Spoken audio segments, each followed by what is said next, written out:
ano lang kasi si Noli, medyo babagsak si Noli sa floor. Malaking kalabog. Oo, lalagabog talaga. Ito, pinigilan lang niya yung shooting hand ni Noli. Eh, siyempre, nasa kaya yan. Marunong naman lumating yan. Kung may intention sa Lebons Brothers na saktan niya, masasaktan niya. Patuloy po ito. 53-48. Yes, it's a 5-point lead para sa Ginebra. Usually sa ganitong stage ang lumalayo dito yung San Miguel, pero ngayon parang bumaligtad ang takbo ng laro nung previous games nila. Tapos Bravo to the loose ball. John Alvarez nakagawa naman sa kabila. Well-field. Side-stepping move. At meron pa ang nakakita. Angela Cruz. Remember, both teams are in the penalty. Technical na naman to. May technical din. Oo, sunod-sunod. So, maaaring madagdagan pa to. Dahil magka-halftime na po. And you get a good lead at the halftime, then that would propel you to a better game in the second half. Sa ating halftime, mga kaibigan, aside from our analysis and our dugout reports, meron po tayong dance group, yung Boston 1096 Dancers. Ganun ba?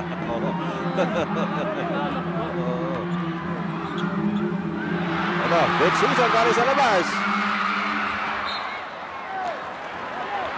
Out of bounds play in favor of San Miguel Beer. 54-48. A full court press itong Ginebra. They're trying to preserve this lead going into the half. Into the second half. Hindi na namin delikado mga basa. Kasi na sa Toro, nabitawan ng Toro. Nakuha naman ang Ginebra sa Rimay. Bahal David. Hinahabal ng France Kumarin. Ibigay ng pasa sa kamera para sa bago nila yun.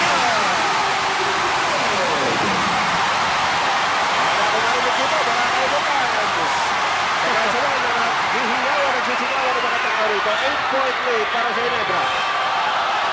Sa Angela Cruz.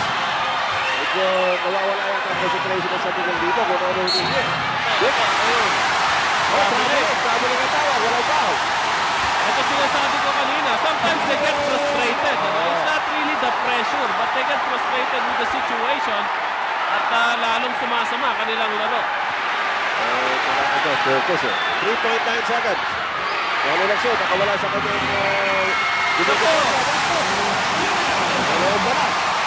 At tapos na po ang ating first laban. Ito po mga kaibigan na nagiging ang ating isang kailangan ng laro ito ng San Miguel Beer at sila po nagkakabulan para makakuha ng slot sa finals. Pasok na po ang Alaska. Hinahanap na lang po natin ang makakalaban ng Alaska sa championship. Ito, sa alam ko pagsabog na sa mga layo mga tingada. Napansin kasi natin kanina pero inside game in the San Miguel when they had allocated early half. First possession, pumasok. So ayun, pinakita nyo ni Alan na nandun pa yung kanyang tira. Pwede pang gamitin. 7-point lead ngayon para sa Ginebra.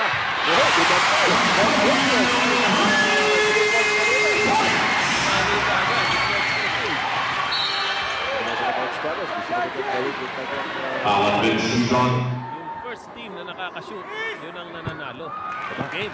Sino ba huli nakashoot sa gabi ito? Si Mario Aquino sa Ginebra. Masusunod yun. Alas na lang, na San Miguel. Well, tingnan natin kung pwede na paniwalaan nila si Coach sa numerology. Ibang karir na pinapasok. Naghahanap ka ba ng bagong karir? Hindi, kailangan. Matinding pangangailangan. Ito, Vince Hizon, galing sa left corner ko. Alan Kelly, grabs the rebound para sa San Miguel Beer. Lamang po ng 8 ang Ginebra. Among scrubbers, among kay Vince Hizon on the run. Ito naman ngayon si Cofield. Binigay kay Bahal David, lumipad na naman si Bal. At si Franz Kumarin ko, natawagan ng foul. Bahal David, very crucial player in this game. Dito na game ko sa free throw, 62-53. Siyempre naman ang abante ng Ginebra sa Miguel. Nalalaan ko rin nyo sa ating halftime kanina sa 10. Ang dilumang nitong Ginebra laban sa San Miguel Beer. Ayun. Nagkis na kasi dahil gabi. Kasi si Tumaro. Habang kainit, nakakuha na naman ang buwang. Pero hindi ko na sa kapira. Lamont Struthers with a follow away. Medyo na Luxit. Ako ni Luxit. Pero medyo chinak na yung reaction.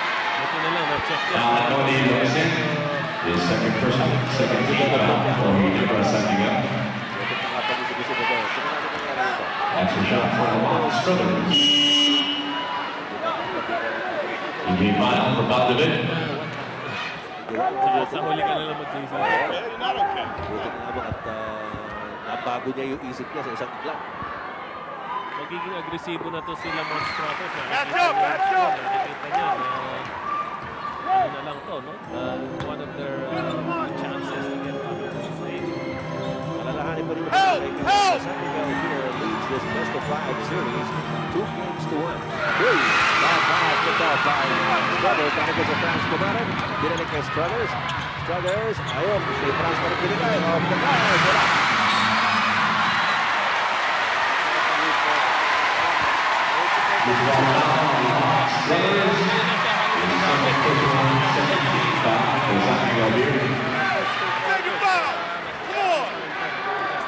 Got a long way to go, Lamont.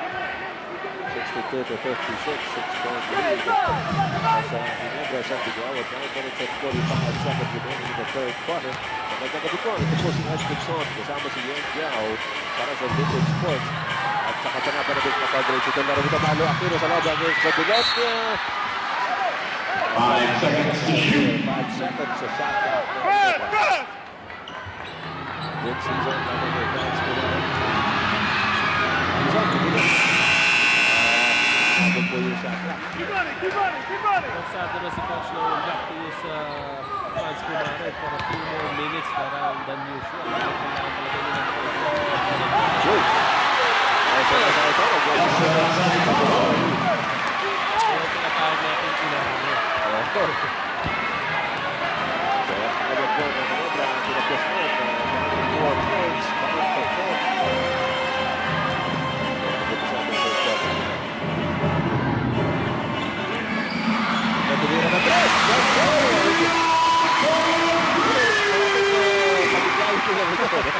Yung mga clutch baskets, mga back-break. Natin na napakasakit. Alan! Alan with a straight triple double. It goes Baldwin, and he has a total of 16 points for San Miguel Beer. Kanina pa nagbabawi ang dalawang to. Tignan natin, gusto bumawi uli nito. Ayun!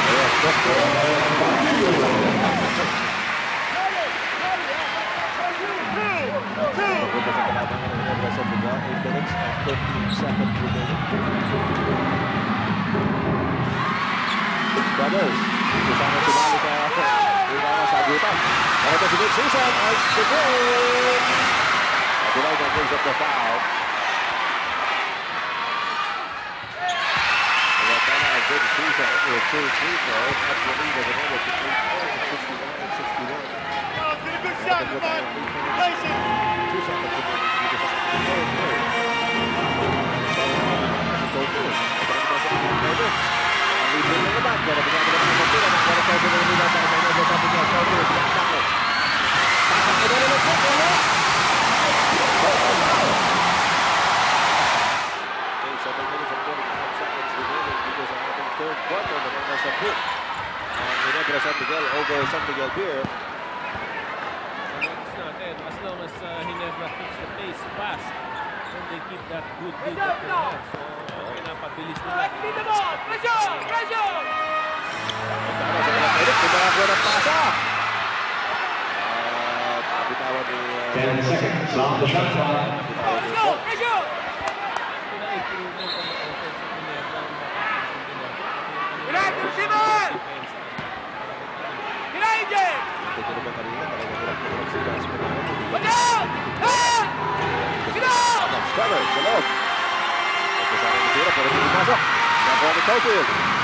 Caulfield dito na front court. Nasa babu ng anak ay, titira na naman ng 3. Wala. Out of bounds for San Miguel Beer. Pinakawag si Franz